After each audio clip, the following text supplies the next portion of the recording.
What do you make of this new, if you will, digital battlefield? It's certainly true. The Russian invasion of Ukraine has really spotlighted the strategic importance of space infrastructure for the U.S. and our allied satellite constellations. Space is clearly a target and among the critical domains to protect as this conflict unfolds. With the Google Maps and Apple Maps scenario, this is some of the first information that we got about the Russian invasion came about because of the traffic information from Google Maps. So, these companies have decided to turn off that functionality. They're still getting turn-by-turn directions, but they've turned off the traffic and foot traffic functionality because it can alert the other side as to where Ukrainians are. And as well, it goes both ways. But they've decided to turn it off to protect those citizens in Ukraine. Well, and at what point does that potentially undermine Ukrainian efforts to resist the invasion or flee to safety? I mean, have we outsourced too much power to big tech?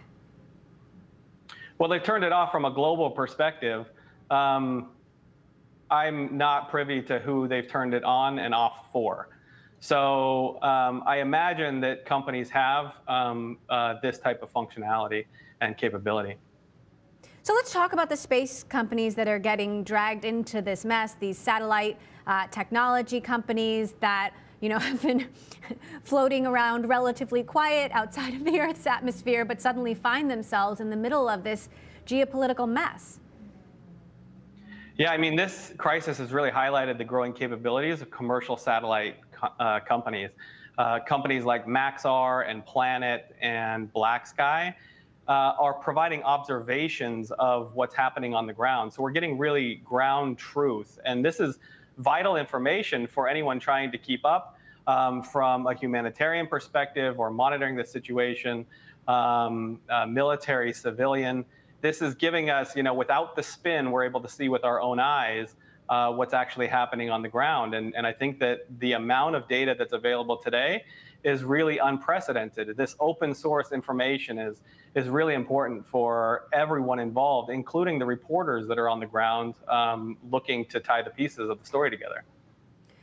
We also saw Elon Musk's Starlink very publicly jump to the aid of the Ukrainian people, and it just sort of drives the point home about how powerful and impactful these technologies can be in terms of just changing the shape of modern communication.